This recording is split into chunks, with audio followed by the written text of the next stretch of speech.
Don't need that. But I need this.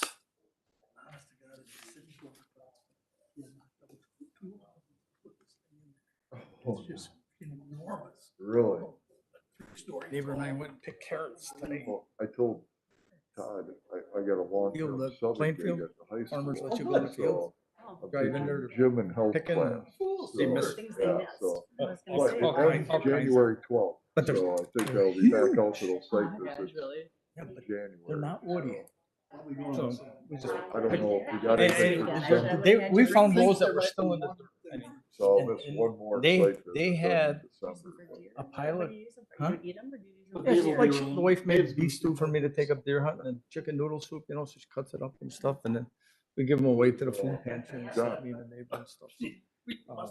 They had a pile of carrots in the field, about 4 feet higher, Zoning have something? no, they don't. 4 feet higher than pickup trucks and a city block long. Yeah, I didn't think they did. There's no meeting. Mike, there's no zoning meeting tonight. Okay, all right.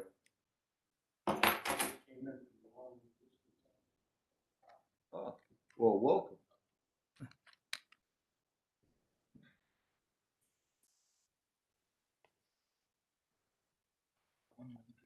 Sure. must have Yeah, they forgot. only had one app. They were afraid you were in opposition, Mike. Yeah. They almost panicked.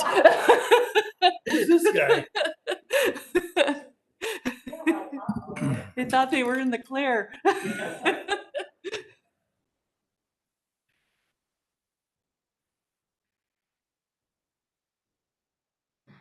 What time's on that screen? Is it on there? No. Yeah, 6:59. 9. Okay.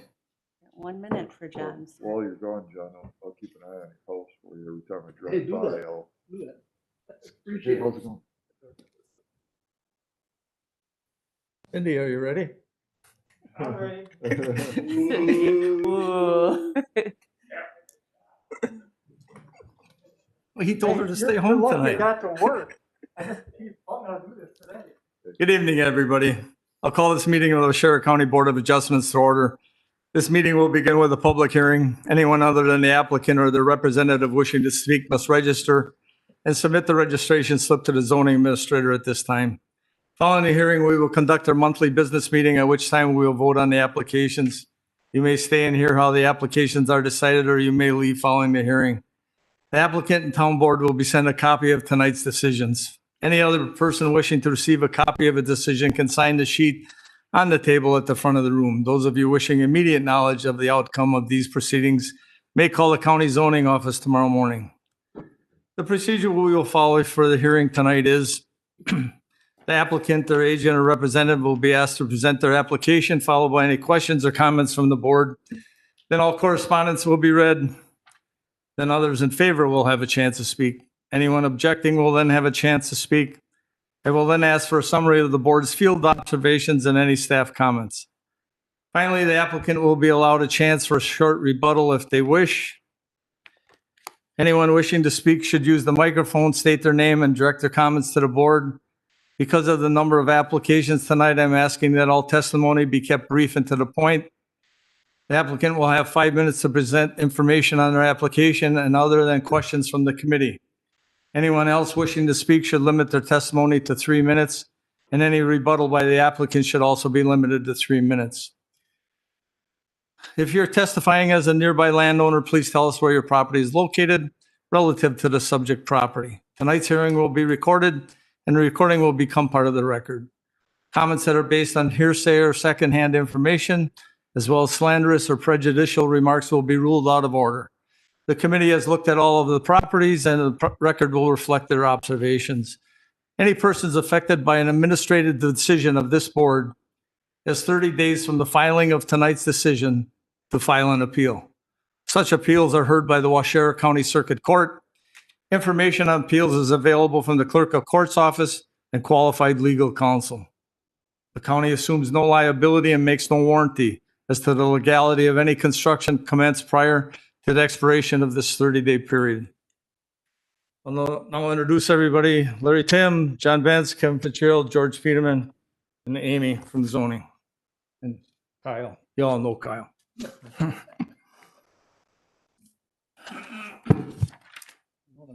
This one's my little cheat sheet, but that's fine.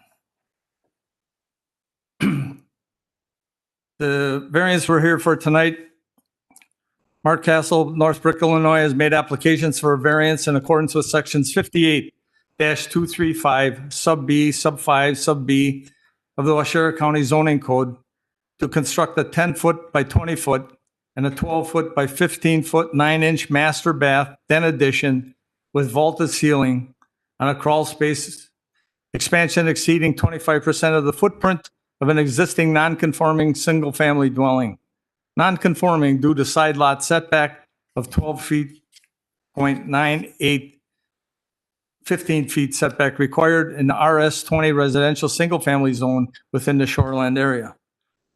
Location, an approximate 0.61 acre parcel being part of government lot 1, CSM 38, lot 2, section 2, P19N, R11E, Town of Mount Morris, Hills Lake, address W5621 Pine Ridge Trail. Okay. We'll hear from the representative or applicant. Just come up and tell us a little bit about what you got and what you'd like to do there and the reason that it's a variance is a hardship. Great. Well, thank you very much. Thank you all for being here tonight. I know we're the only ones, so appreciate your time and Thanks for coming coming. out tonight. Well, then thank you for describing the property and the variance that we're talking about here. We are looking to put on an addition. It is about 392 square feet. I think with the 25% allowance that we could do without the variance, we're really asking for an additional 146 feet, total in the square footage for the expansion of the home. In the process of acquiring the home and learning of the setback violation, I guess, the first time we went to see the home, we were with the owner. We're actually with the neighbor too on the lot line who is adjacent to this, the variance request. And both. Could he identify himself? Oh, I'm sorry. I'm sorry. Yeah, Mark Castle. Thank you, Larry. The home. So apologize for that. So with the owner, with the neighbor, they point out to us that what they thought was the property line, and it's actually marked with a rock line in the ground that's been there for decades. And from the northeast corner of the house to that line, it is 15 feet. We had no reason not to believe that it was the case, especially since the owner and the neighbor were both in agreement upon that. In hindsight, it would have been wise to have gotten a survey done before making the acquisition. However, in the current market for real estate, we saw the house on the first time, and 24 hours later, there were 3 offers on the house. And so we certainly didn't have time to have a survey done to verify that. And again, had no reason to doubt the validity of that property line. So that's really the circumstances leading up to why we weren't aware of it at the time. What we did do was in filing for this variance, sent out our plans in a letter to our neighbors 300 feet to either side of the home with a responding approval letter that they all signed and returned to us. I think you have that file. So there's agreement by everybody to approve what we're trying to accomplish. In addition, we're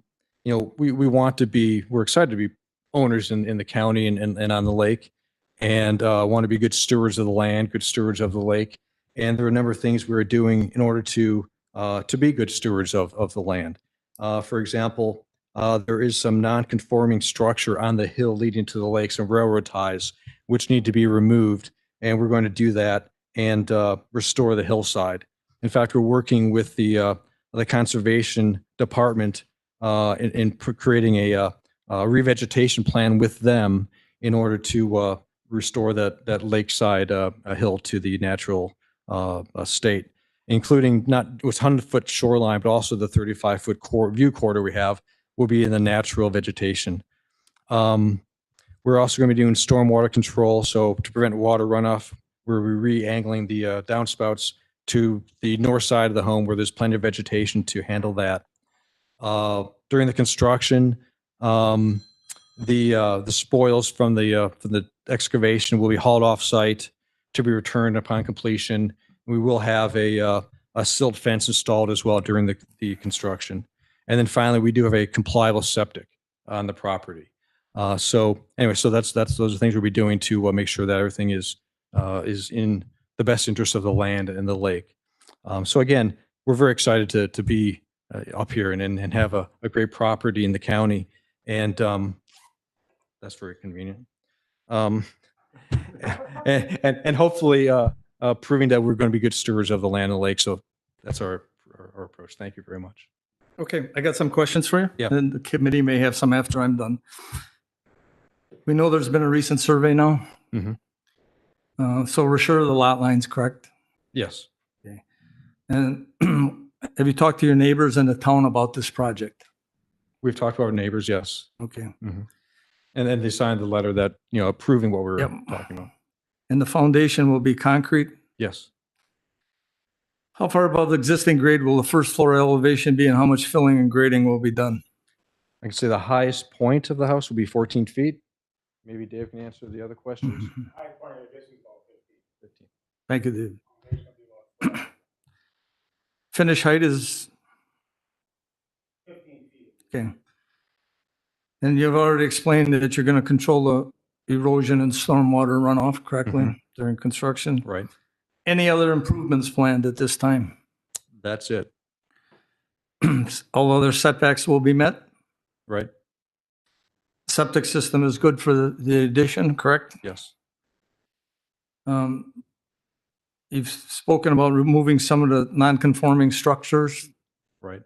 landscape timbers. Right. Any other options that you could have considered? No, I think that is the most compliant, the option that has been brought to us by zoning and the conservation is the best option. So the hardship and unique property limitations is that the house isn't centered correctly in the middle of the lot. It's Right. cocked a little bit. Yeah, in fact, Just a little over, The southeast corner is 3 feet just a within. little bit over 2 feet off. Huh? Yeah. That's right.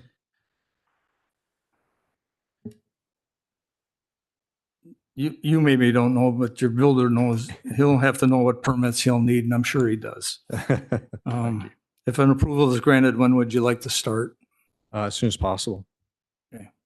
I'd just like to thank you and Mr. Williams for having it so well staked for us. We usually don't see that. And I thank That Mr. Williams for good, that. So, Larry, anything? John, George? Nope. Okay, you can have a seat. Right. Thank you.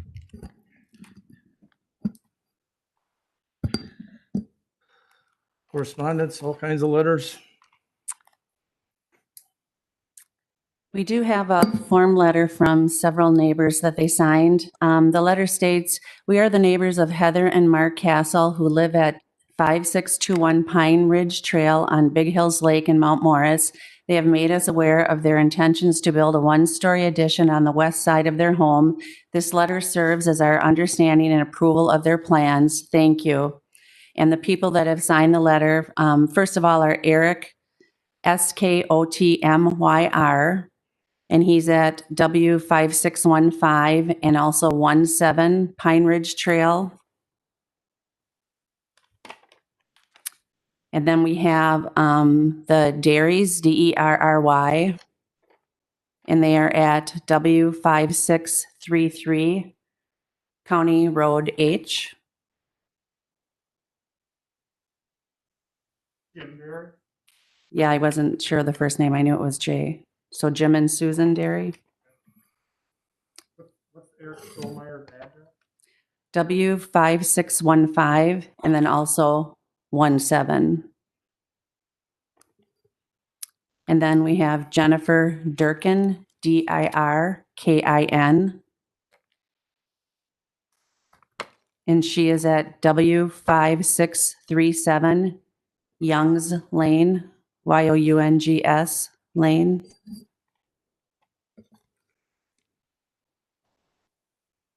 And then we have Richard and Jean Ripp, RIPP. And they're at W5595 County Road H.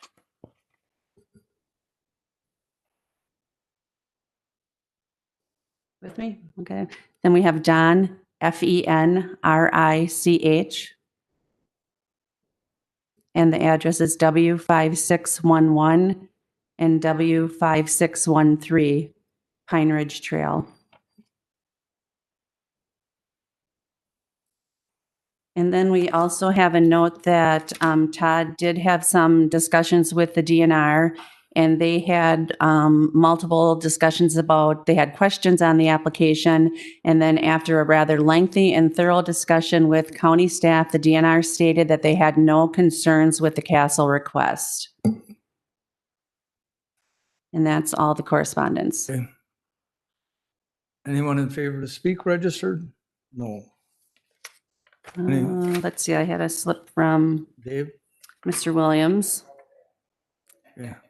Yeah, he was going to speak in favor. Now, do you want to just register in favor? Okay, so he is registered in favor. Anyone objecting? That would be Dave Williams, Who's that guy? guy in the second row. No objections? No Uh, objections. Anyone to speak for information only? No. Staff comments?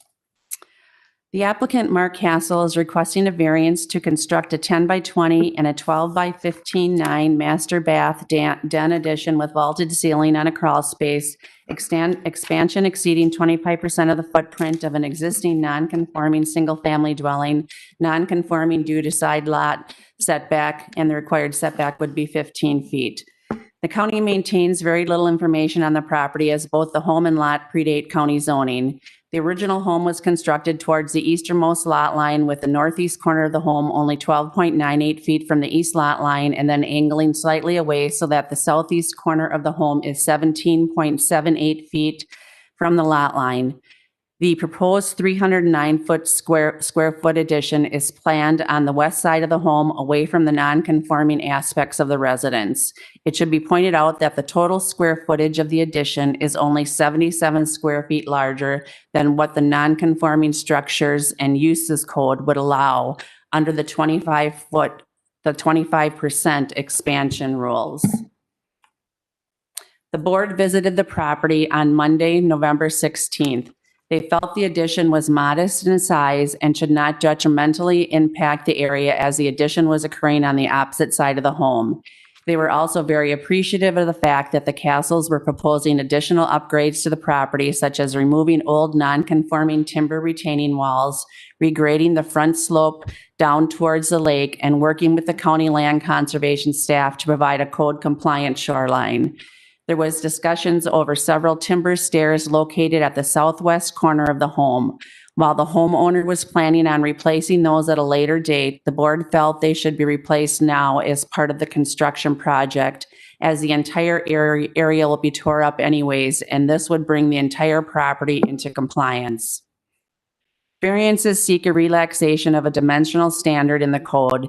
The decision to grant a variance must be supported by practical justification, which includes that the code is unnecessarily burdensome and the landowner is not able to enact a permitted use without a relaxation of the dimensional standard. 2, that there are unique limitations on the property that prevent the landowner from meeting the required dimensional standard. And 3, if the variance is granted, no harm will be done to the public interest or the zoning code. It is the applicant's responsibility to present their case and provide the burden of proof as to why the variance should be granted. Situations specific to the applicant, financial hardship, convenience, a growing family, or nearby violations cannot be considered as valid reasons to grant a variance. The applicant only recently purchased the home in August of 2020 and was not aware, nor was he made aware of any encroachment issues of the dwelling. The Castles are citing the irregular position of a relatively small home, which severely restricts expansion possibilities. They further point out that the addition will occur on the opposite side of the home, away from any neighbors. Thereby, the addition will not impact negatively on surrounding land uses. The applicant has also expressed a desire to work with staff on making numerous improvements to the lot, which include removing non-conforming structures, improving stormwater drainage on the property, and installing a code-compliant vegetative shoreline. Staff has reviewed this request, and while the proposed addition will exceed the maximum 25% expansion allowed to the building footprint, the variance request should in no way be a detriment to the surrounding land uses or the general public due to the orientation of the home, the fact that the addition is to occur on the opposite side of the home away from the area of nonconformity, and the applicant is proposing to work with staff to improve the property so as to be more code compliant with regard to the county's shoreline zoning code. While the board will be making a formal recommendation on this request later in the evening, staff is recommending approval of the variance to construct a 10 by 20 and a 12 by 15.9 master bath den addition with vaulted ceiling on a crawl space. Expansion exceeded 25% of the footprint of an existing non-conforming single-family dwelling, non-conforming due to side lot setback of 12.98 feet. The 15-foot setback would be the required setback in the RS20 zone within the shoreline area in the town of Mount Morris. Thank you, Amy. Any rebuttal comments? We're good to go? Okay. Anything else before we go? Let's go. That's it. Ready? Okay. That'll conclude the portion of this public hearing. And we will now go into our business meeting.